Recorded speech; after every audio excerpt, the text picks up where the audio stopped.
Greetings, my name is Martin Case, and I am your host tonight for Hobsons Bay ArtSpeak, which is an interview forum created to bring insight into the cultural minds and activities of our members. Today we are welcoming Michael Stewart. Good, thanks for that. Michael Stewart is the president and founder of the Newport Folk and Fiddle Club, established in 2004, and he is the founder of the Newport Folk Festival. Michael, the NFFC has been growing exponentially since its inception, offering an array of musical groups and events. It's not just limited to music, as we'll get to in this interview. I'm looking forward with you to dig into the layers of the NFFC, which I think can be broken down into three components. We have groups, events, and annual events, which we'll be exploring. I think we're also keen to hear your perspectives, Michael, on the current pandemic and how has it impacted your organization and you as an artist. So just to begin, before we break into all this, can you tell me a little bit about the mission statement and the origins of the Newport Folk and Fiddle Festival? Well, the folk club and the festival were all dreamed up when I first moved back here. I lived in Newport when I was a school teacher about 40 years ago, when I was 21 or so, and then I came back here when I got married about 26 years ago, and the substation was a wreck. And when that started to be developed, I played a couple of gigs. I knew the guy who was developing it, and I said, look, you know, Newport Folk Festival, it seems so obvious, and there are these great cluster of venues with the Bowls Club, the Scouts Hall, the RSL, the substation, and then of course the library. And so this idea of developing a festival was actually the first thing. You know, we're going to have a festival, and there was no basis. A lot of people had laughed at me, and this is sort of a long time ago. And then I met up with a couple of musicians, and I formed a band, a Newport Convention, and we started playing around in just gigs like bush dances and doing some sort of Irish stuff. And then we ran out of gigs, and so I said to them, I'm going to create something, you know, and I didn't really know what it was going to be. So I went up to Therese McKinney up at Outlets and said, you know, have you got a venue? And we're going to have a monthly session. And so that's really what it was. You know, I didn't know until about 2 years ago that the monthly session that I created was called a folk circle, which has been going on, you know, since time immemorial. Had no idea it was a folk circle, you know, so the mission, which is on the website, is actually conceptualized in the mission statement for the festival, which is come and play, you know, come and play. You know, the idea of playing and having fun, so the idea is to provide a venue for people to come together and share music. And one of the things that our mantra for the folk club in the committee is love everybody. You know, like there's no, you know, I mean, of course I value some very fine musicians that we've got in the folk club. But equally, I value the people who just come to the folk club without knowing any instrument, and they're the people who bring out the sort of soulfulness in the nights that we run. And so really, it started off with this sitting around in a circle, and I'd say, Martin, you know, have you got a song? And if you sang a song, then we'd play with you. And even at the very first session, we had a woman, Jackie Kerrin, who was telling stories, and then Dave Davies was reciting poetry. And I have to say that it certainly wasn't in my vision that was what was going to happen, but it just provided this lovely diversity. You know, the whole thing of the different points of view. Different points of view provide a richness to it, and indeed that's what's happened. That so we started off with that, and then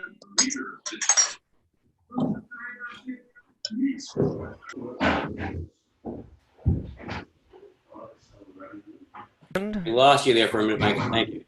okay, and so things really started to take off. You know, we got people who came along, they were into ukulele or into classical music, and then after about 2 years we decided to have a festival, and that was really where things came together, and it became the springboard for all the other sorts of activities that we started up. I think the one thing that I really enjoy about the Newport Folk and Fiddle Club is the inclusion, the come let's play. There's a lot of these that are no barrier for entry. There's a lot of these that have no notation or sheet music, and bring any instrument. Let's take a peek here just at these first four. that we still have on our screen here, because I think this is kind of your core of the Newport Folk and Fiddle Club. And what we have is the Newport Bush Orchestra, which was established in 2006, the Newport Community Choir, established in 2008 under Alan Davies, Newport Strings, established in 2009, and then the Newport Celtic Sessions in 2001. Yeah. The one thing that I kept breathing in when I saw all this work is all of the people that are involved. And with your permission, I'd like to show the first group of the NFFC umbrella, which is a small clip from the Newport Bush Orchestra. Get started. I'll come in a minute. Which was established in 2006 under the direction of Greg O'Leary and for years by Neil Jolly. Yep.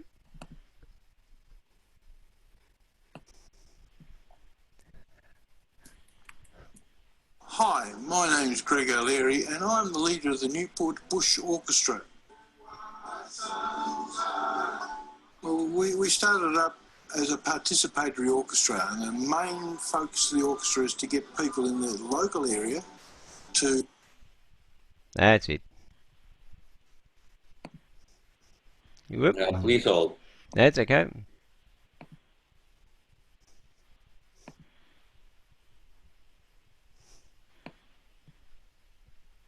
Hi, my name is Greg O'Leary and I'm the leader of the Newport Bush Orchestra. Well, we started up as a participatory orchestra, and the main focus of the orchestra is to get people in the local area to participate in social functions playing music. One note at a time it works on, and it's worked terrific. We've had about nearly 50 people through the orchestra in the last 10 years. There's currently 14 members, and they all know the same tunes because we teach them the same Australiana, about 50 of these Australiana tunes, and they're easily played, easily learnt on any instrument. And we're looking around for a new leader because I'm wearing out. Just get in touch with Newport Folk and Fiddle Club. You just have to type in NFFC into a web browser. You'll get Nottingham Folk Music Club first, and then you get the Newport Folk and Fiddle Club, and follow the links. There's tons of links to the Bush Orchestra, and they can ring me up.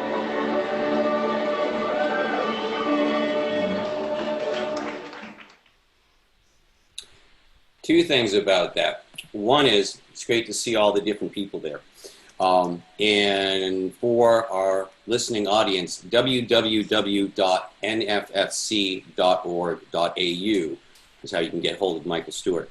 One of the aspects of the Newport Bush Orchestra I do love is the accessibility of the music to the community through the use of the traditional Australian bush tunes and the educational technique of oral tradition, where specifically you're not using sheet music, which scares a lot of people and musicians kind of coming in. And any instrument that you have is welcome.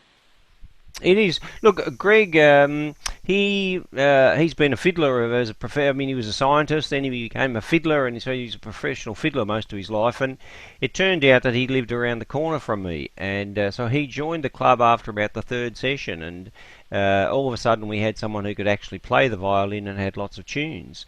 And he had this idea for a bush orchestra, which again I'd never heard of what a bush orchestra was.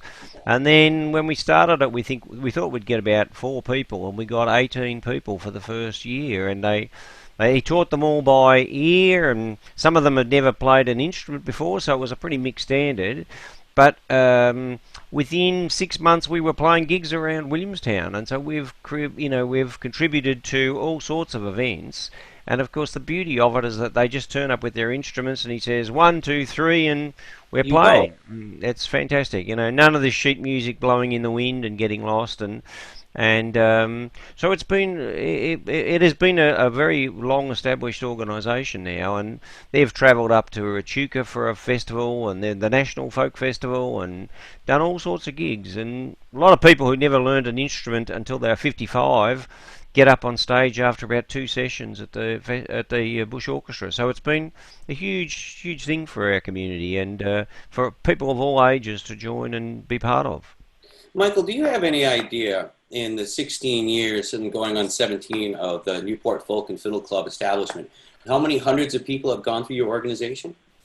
Look, we've got about 200 plus people on our books as paid up members at the moment, and then in terms of people coming through the organisation, you could double that easily because people come and they go. Quite a few people have come to the Bush Orchestra, for example, or to one of our other groups and learnt their instrument and then gone off to another group. The Footscray Gypsies, there's quite a few people who started in the folk club. And so there's a hell of a lot of people who have developed not only the skills of playing music, but the confidence of getting up on stage, which you'd appreciate is not something that a lot of people have. A lot of the skills that we have that we can provide as artists and musicians to people aren't having to do just with the scales. Yeah, that's right. Yeah, so, and of course, the third thing, which is there's quite a bit of research on our website, is that music draws people together, and you build a community much quicker than you would by any other way. And so, people pay for their $10 for the Bush Orchestra, and after about half an hour, they've got 20 friends, and they can ring them up and meet up and play, and groups have joined. I mean, that's another success of it, is that there's a whole lot of breakaway groups of people who have just come together, and then they say, oh, what about you and I play a tune, Martin? And so that has been a catalyst for people just to say, and instead of saying musicians are people on the radio or on the TV, we just say, look, everybody can play music, and once you start playing, you realise you can, and then off it goes. It's a great thing.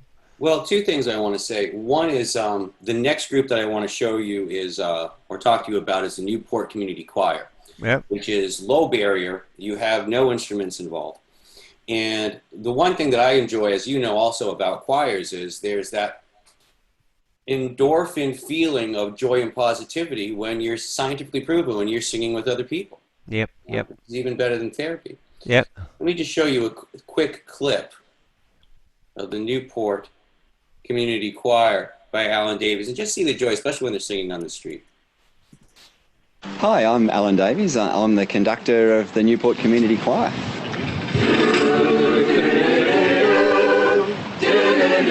Pretty much do everything in terms of the organisation of the choir, and also the musical side of things. We get together every week. We do it on a school term kind of basis, so usually it's 10 weeks, 10 rehearsals, and then we have a couple of weeks break, just like school, and then back for another 10 weeks. We mostly do local gigs around this area. We're more interested in just the fun gigs at community events. Basically, we accept anybody. You don't have to audition or anything like that. It's a community choir, so it's open access, and you can come along for a rehearsal, try us out. If you like us, then keep coming. We're basically very accepting and open. Anyone who wants to sing.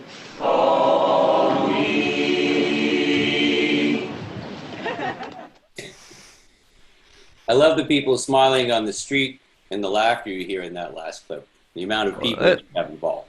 It's a great success story. We had at the first or second folk festival, we ran a choir workshop, and Alan put his hand up to do it, as he often does. And then there was enough people, and he said, "Well, why don't we have a regular choir?" And we, as we did with the Bush Orchestra, we applied for a grant. It was a grant from the Hobsons Bay City Council that got us started, and one of the things that we used the grant money for was to give some professional development to Alan, because even though he'd been in arts and in lighting and in choirs, he'd never ran a choir before.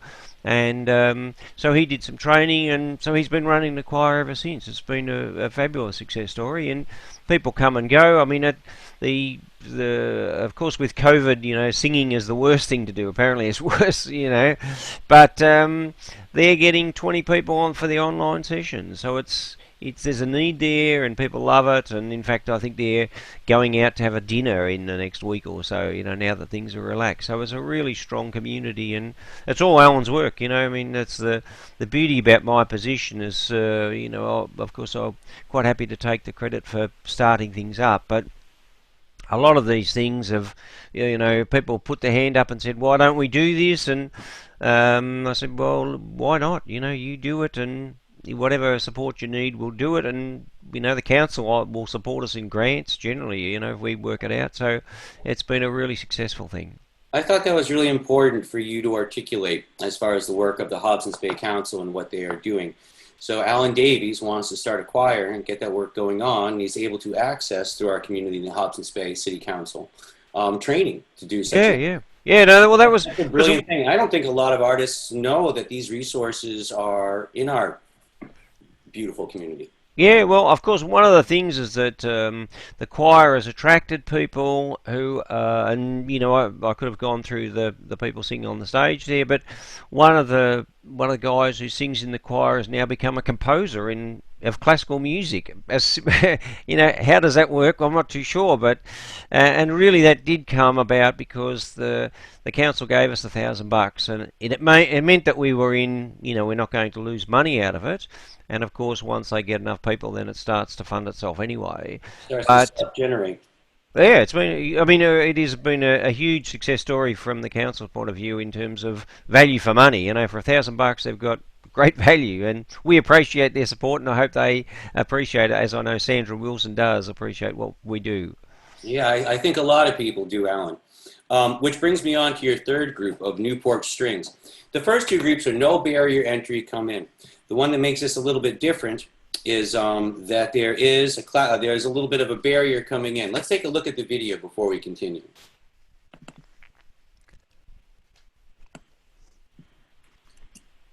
Hi, I'm Michael Stewart. I'm the president of the Newport Fiddle and Folk Club, and I had a role in starting up the Newport Strings. We put together a classical group just for the first festival, which was 12 years ago, and then it slowly evolved. We had 6 violins, 3 violas, 3 cellos and a bass. So it's quite a nice size orchestra, just string instruments, not brass or anything like that. And it's lovely, a lovely group of people who have joined us. We'd be very happy if we found a couple of extra violins to a grade 6 and above in terms of standard, to fill up the sound, because the violins haven't got quite as much power as the cellos. So we're looking for violins, and we'd also like a couple of extra violas. So they just simply go to the link, and Suanna is the contact. They send her an email or phone her, and then we'd invite them to come and have a chat.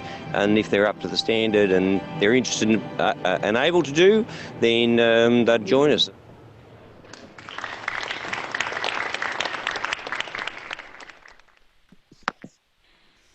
Now, one of the things that makes this different is it's a deviation from the no barrier entry of the Newport Bush Orchestra and the Newport Community Choir. And it carries with it a classical aspect to the organization. I believe you've also been commissioning local composers for the Newport Strings. Yeah, look, before I started the folk club in 2004, 7 years before that, I was involved with another guy, Paul Green, in starting an orchestra over in Eston. I mean, he was the brains and I was the treasurer and that sort of thing. And that's now become the Eston Symphony Orchestra. But yeah, so it's great seeds to make these things. That's but so I left it after it sort of was a transition, and I decided I had enough travelling over to Maribyrnong. And I did sort of have that hankering to play classical music because I'd been playing it for 7 years and I loved it. And then I sat down at one of our sessions, and one of the ladies who were there, Moira Iffa, said, she was very nervous about playing folk music and said, oh, I'm not used to this, I play classical. And of course, so I just brought out some sheet music, and then we had a duet and then a duo, and then her friend, another member, Nicola, is a cellist, and a viola player, and then we found a cellist and we had a string quartet, and that was it. So that's been going for quite a long time, and we've done concerts each year as part of the festival. And Suanna Harvey, one of our violinists, is a composer, and then Richard McNeil, who's in the choir, has also literally out of the blue, he came in October last year, he said, oh, I've composed this piece. And I don't know, I think he's as old as me, so he's 60-ish, never composed anything before in his life, and it was called Taurus, and we all thought it was astrology, but it was about the Taurus Mountains in Iran. and the most moving, rich centre, and so he's now got two other pieces, and so we've got essentially we're in lockdown, but we've got a 14-piece orchestra.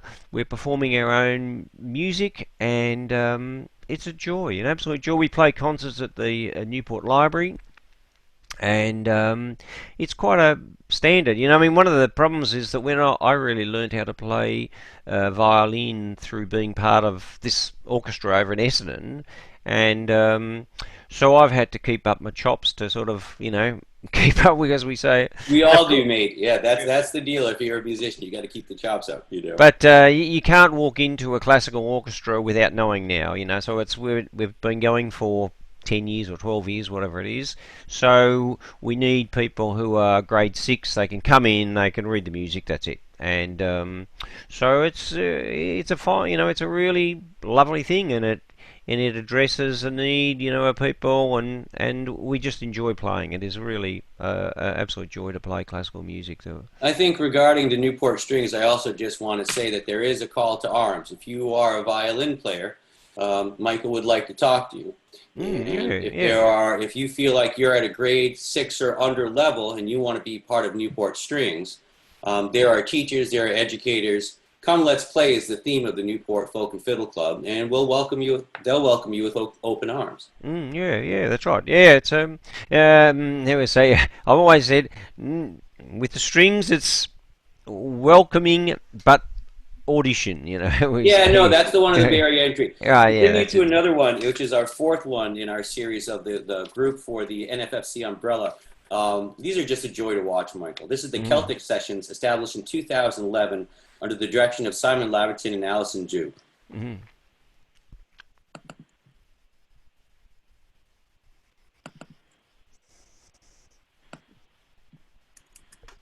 Hi, my name is Simon Leverton, and I'm one of the organisers of the Celtic Session here at the Newport Fiddle and Folk Club.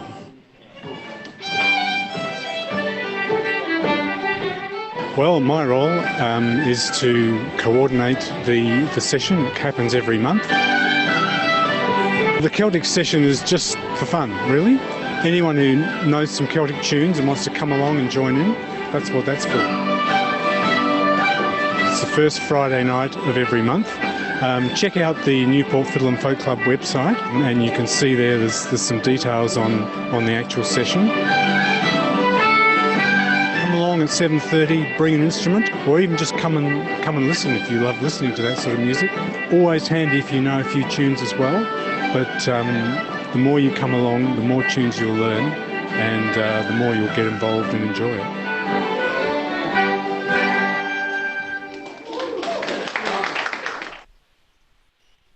So again, it's a joy to see so many people playing all of these instruments and having this just joyous time with music in our community. A few things. www.nffc.org.au is how you get a hold of Michael Stewart for any of these things. And Michael, I'm assuming that all of these activities in some permutation are now online. Yeah, I have to say, Simon Leverton and Alison Jew both played. I said I had a band, the Newport Convention, years ago. Back in, we played in, we were going in 2000, so it's at least 20 years ago. He was a guitarist back in those days, and like a lot of people, they get into folk music and then they've got to learn the violin, and so he's a fiddler as well as a guitarist. But so they have their monthly session, and they've actually got a couple of small groups that are on the side of that. But they went online, like a lot of our activities. They went online almost as soon as COVID hit. It was they've got the system worked out with the Zoom meetings, and where everybody's played around with the sound and how to get the real sound out of your microphone and all that sort of stuff. So we've had the trials and tribulations that everyone else who have gone on Zoom, but we were into it straight away, and Simon got into it, and Alan got into it with the choir, and the Choose Blues, I think they were onto it, and so it's been a very all of it which I heard about, you might say, rather than did too much about it, as people have got the skills and the generosity to pass it on and to help people out. And so there's been a hell of a lot of music being played and storytelling. I must say, our storytelling group has become officially part of the folk club this year, and they're online. It suits them very nicely, in fact. If we can move on, and it's funny, Michael, you have so much going on to offer the community with all of these different groups, events, and annual events. One thing I want to know, our listeners to know, is these are all online. People are still doing community. We're not going to be here forever. And if you have a son or daughter, or yourself, and you want to come get involved, this is the community to get involved in. I want to show a small thing outlining the events that happen at the Newport Folk and Fiddle Club.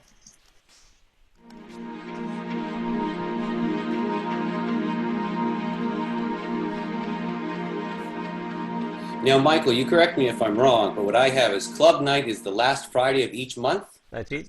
Open Stage is the second Friday. That's correct. Tuesday Blues is fortnightly, the second Tuesday. And then we have our Beginner Jam the third Saturday of the month.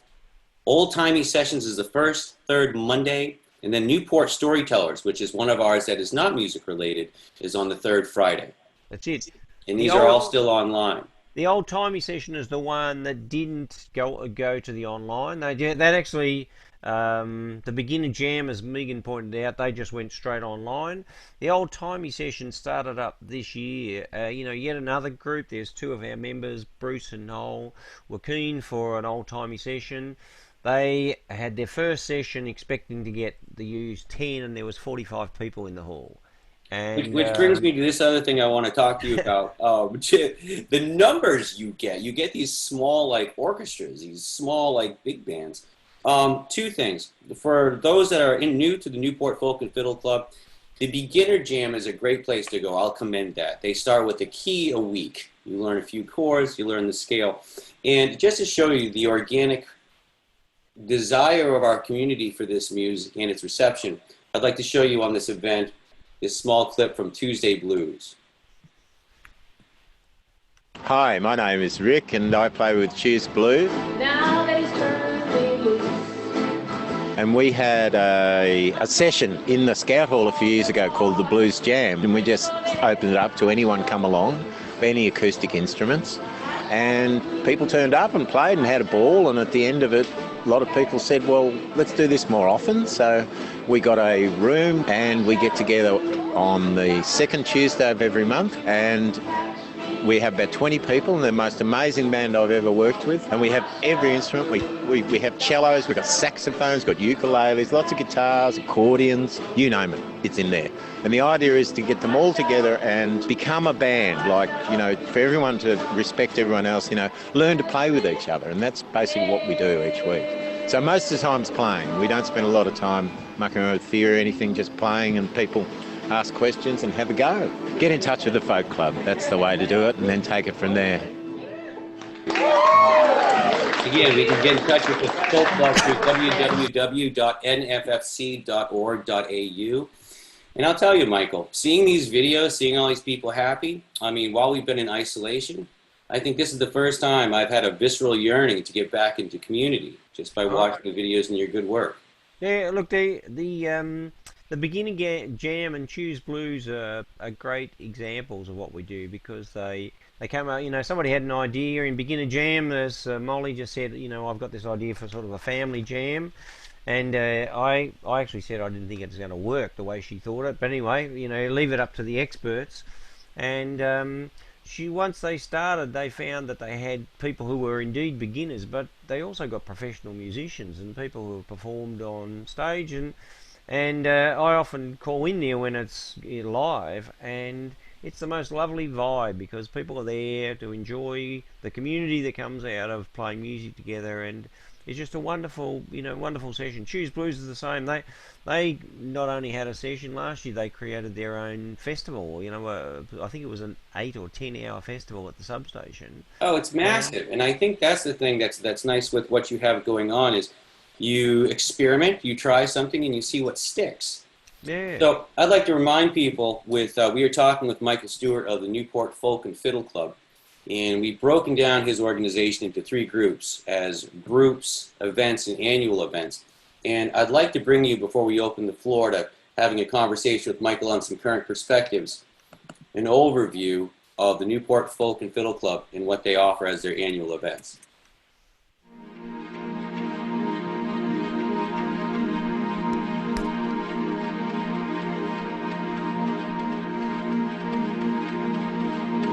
Now, correct me if I'm wrong here, Michael. I have the Bush Dance the 3rd Sunday in March. I have the Carols Night, which I've had the honor of experiencing, happening every December. And then the Newport Folk and Fiddle, the Newport Folk Festival will be happening online, June 27th and 28th. Yep, that's it.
Giving thanks, Michael. I'll tell you, just in the research I've done on you for this good project, the hundreds of faces that I've seen smiling with the work and the inception that you brought in. It's I've just somebody's asked, is the choir open to only Newport residents? And I was about to type in, it's open to everybody. So, but I just hit the wrong key, so I've lost my bearings a bit. Oh, no worries, mate.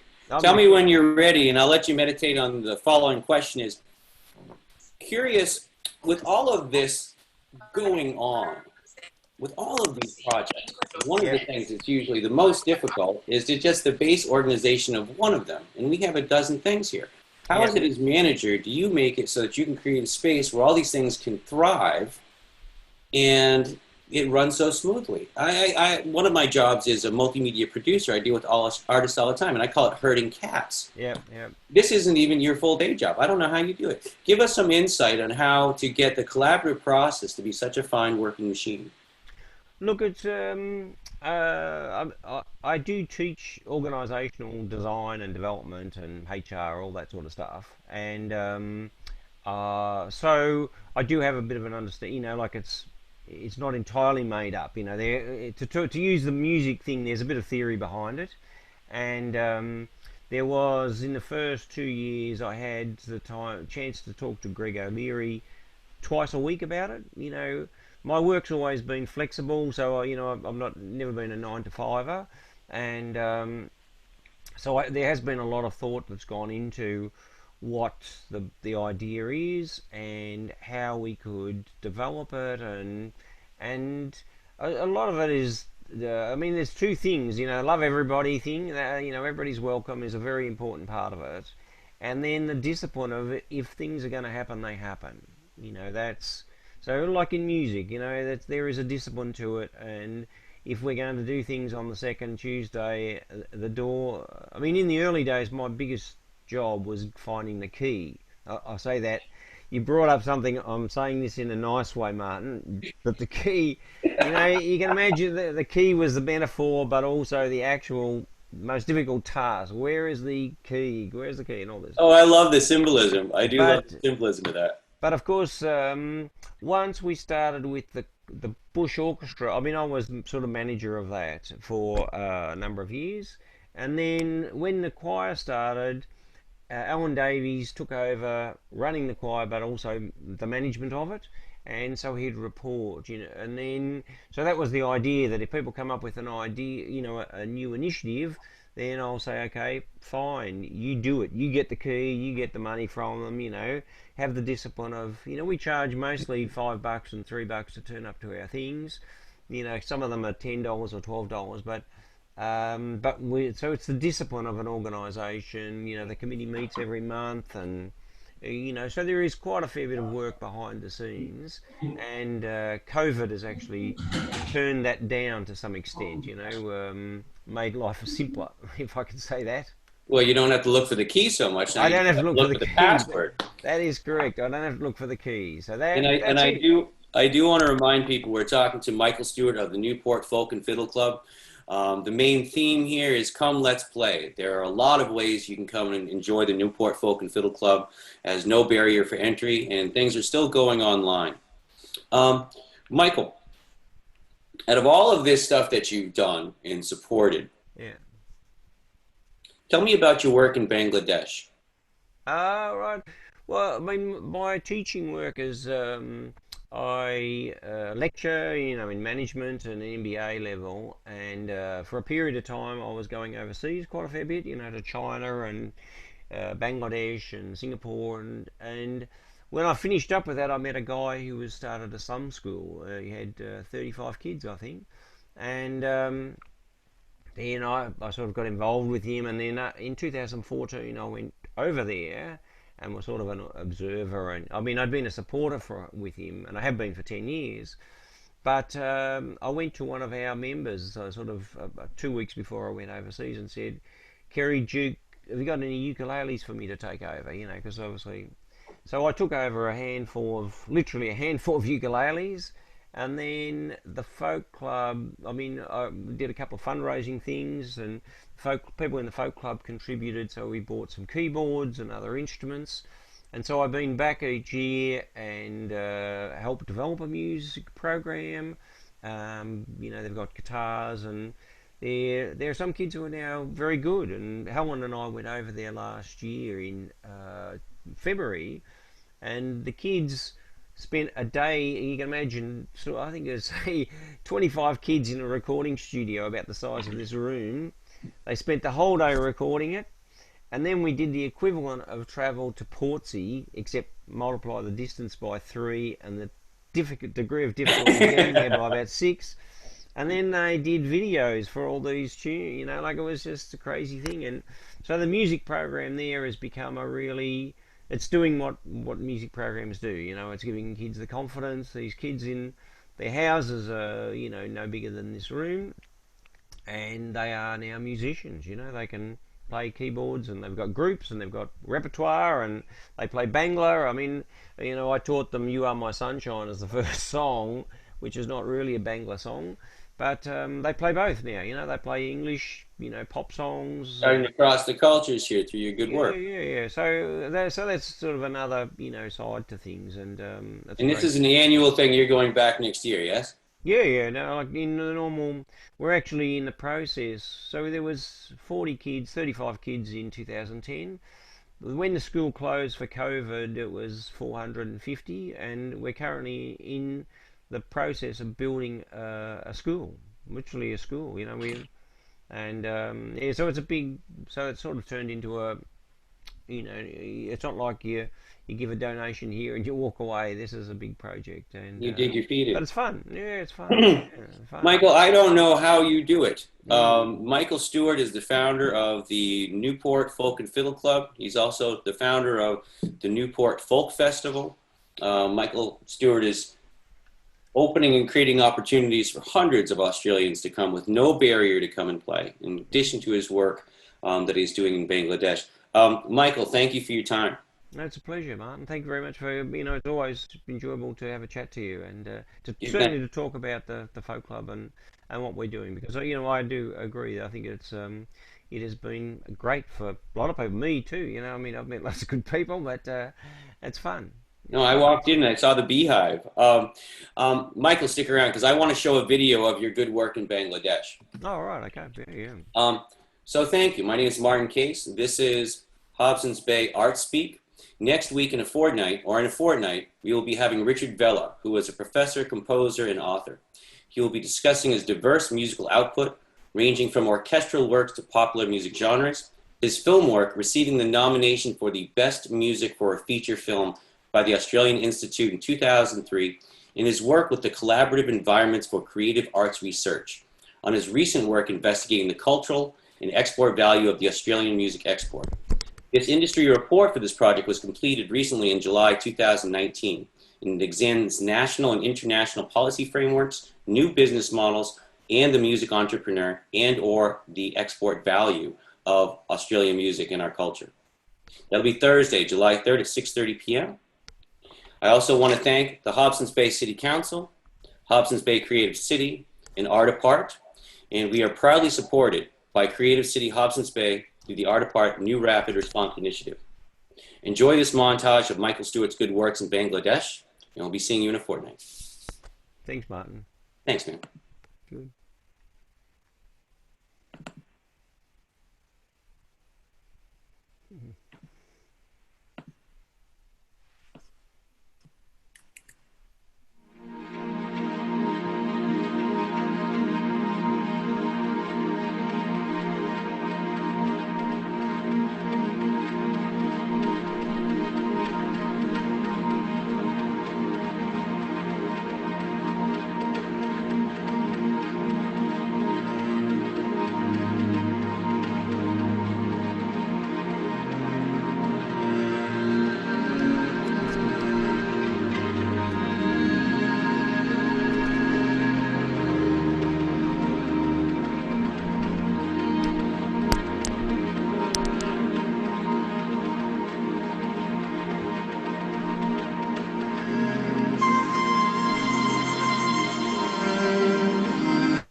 Aha.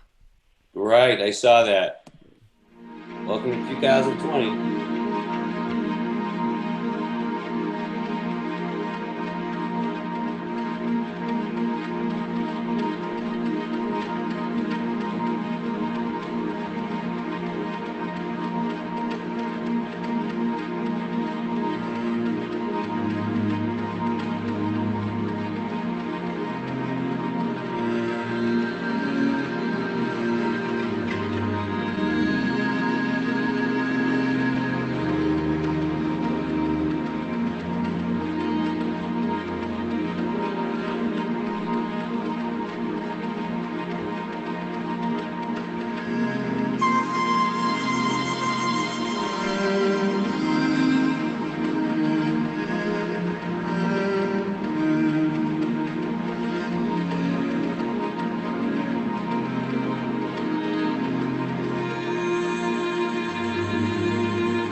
Again, this is Martin Case, host of Hobsons Bay ArtSpeak with Michael Stewart, founder of the Newport Folk and Fiddle Club and the Newport Folk Festival.